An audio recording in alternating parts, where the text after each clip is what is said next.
This is Ground Media UG. Godbase Entertainment.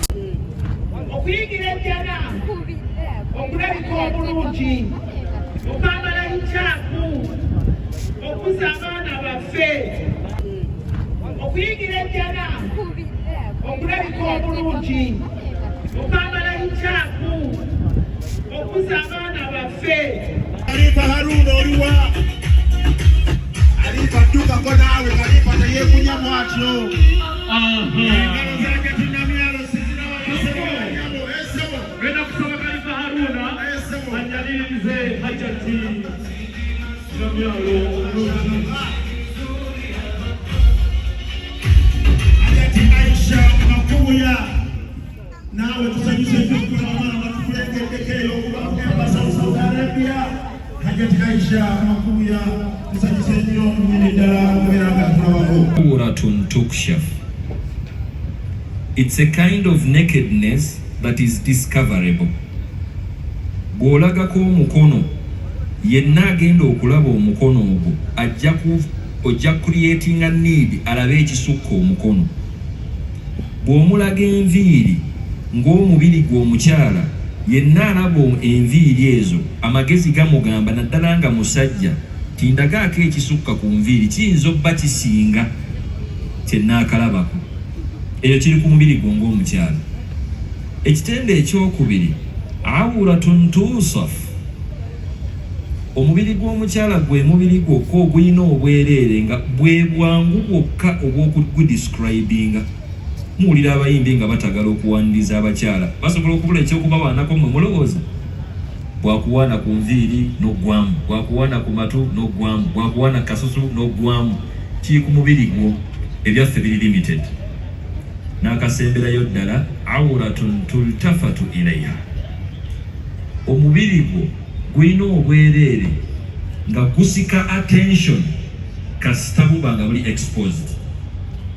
Kati Allah we yakimanya nti ye yabatonda n'atuleetera etteeka ng'ayitira mu nabbi we. A'udhu billahi minash shaitani rrajim.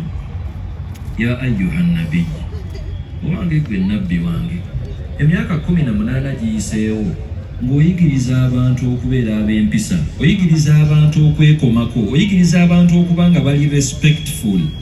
Essaawa eno njagala nkuwa etteeka.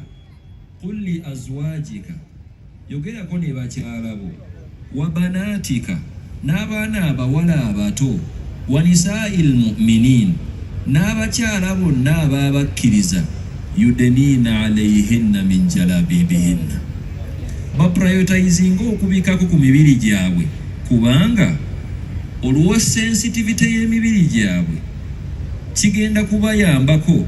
Dhalika adena an yu'rafna, it's the minimum red line level egenda okuyambako okuteekawo line ku mukyalo ow'obuvunaanyizibwa n'atalina buvunaanyizibwa, because from the Islamic wisdom omukyala buli we tumulaba nga yeeyambudde ng'atulaga obwereere bwe ng'atulaga omubiri gwe, abalabi bo babangawo okuva edduniya we yatandika mpaka gyegenda okukoma.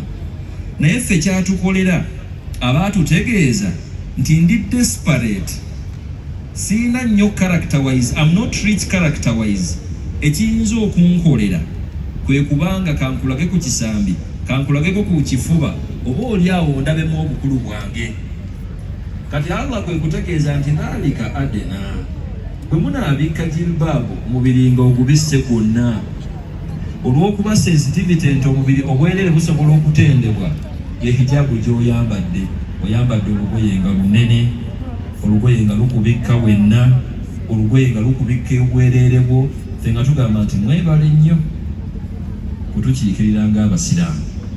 And the confidence is olw'obwonoonefu obuyitiridde ennyo, sisuubira nti Allah waffe asobola okulyaza amaanyi abakyala abagoyinga through turbulences, bwe babajereka, bwe babanyooma, bwe babamma emirimu. Kati bw'abamma ejjana awa abakyala abakunama, tusaba Allah abagumye.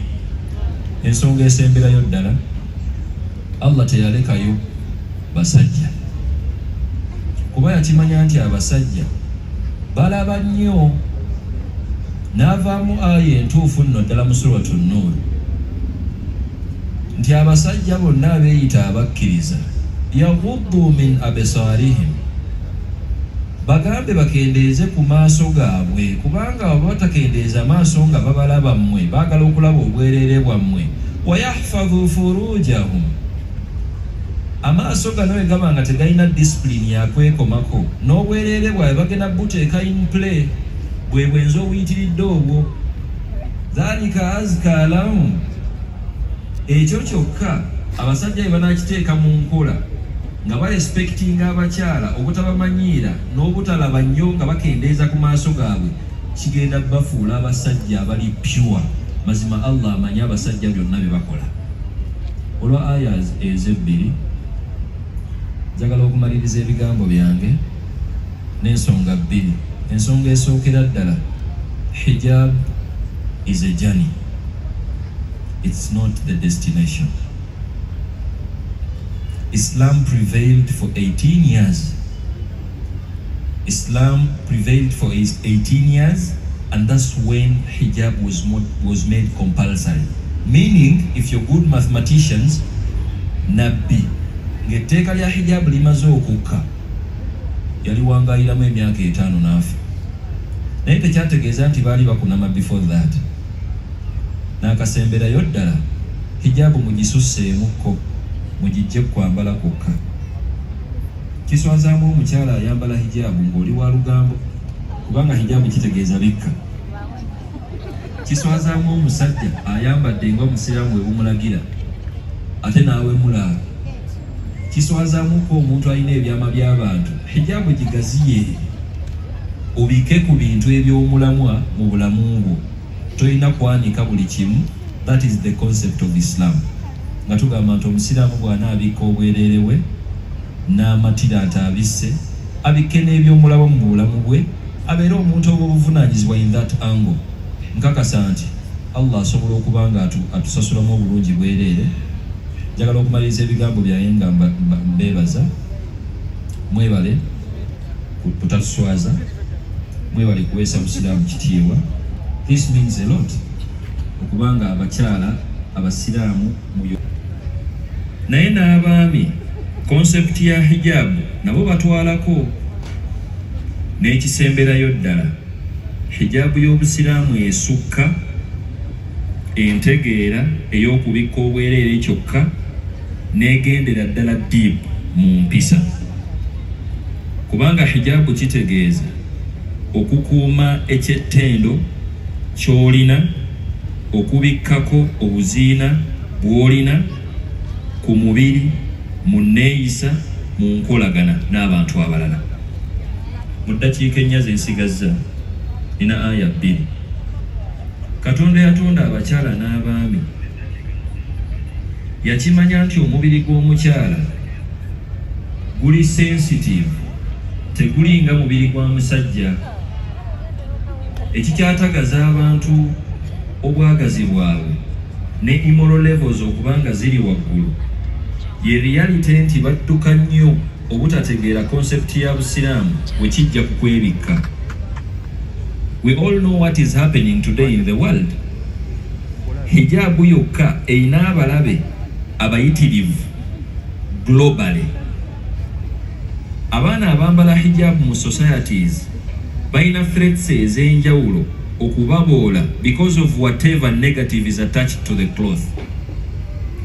Kataka eddakiika nga zino eno njagala okuwa confidence omwana omuwala ali wano oba omukyala mu mbeera ti Allah we yali akuteekako amateeka ga hijabu yatandika na kutunnyonnyola the sensitivity eri ku mubiri gwo n'omubiri gw'omusajja. Ensonga esookera ddala nti omukyala yenna omubiri gwo gulina obwereere omuwala be bambazi ba hijabu. Oluba olunaku lwa Juma webeera Idi ng'oyagala okukakasa nti abasiraamu bangi, you don't count heads of men, kubanga ffe ennyambala yaffe eyinza okuba teri too much uniform as compared ku nnyambala y'abakyala. Ensonga ku mukolo guno I'm privileged enough until I was briefed. Naye muzikiriza ebigambo byange bizimbire ku nsonga 3. Microphone, big one wansi, aine ekibuzo kyakula kuyajja. Only one arrow. Haji mongere.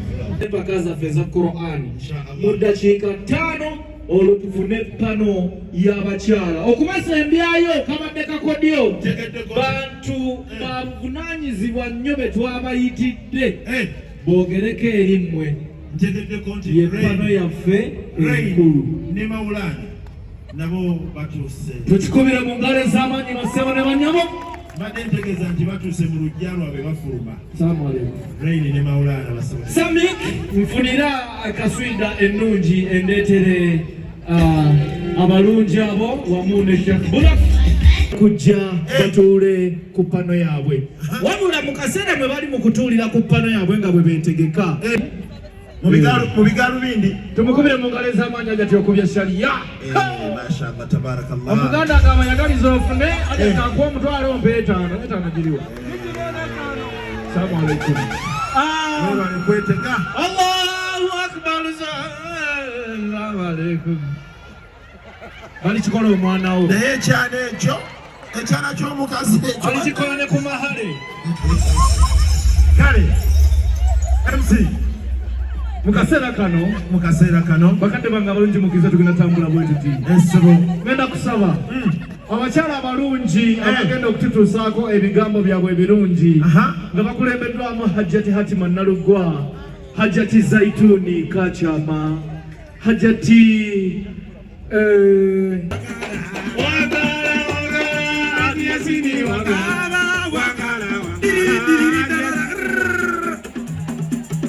engalo ziririndawa Hajjati salamu alaikum. Jangu Hajjati aya madegalo bingi naye omutima ogwe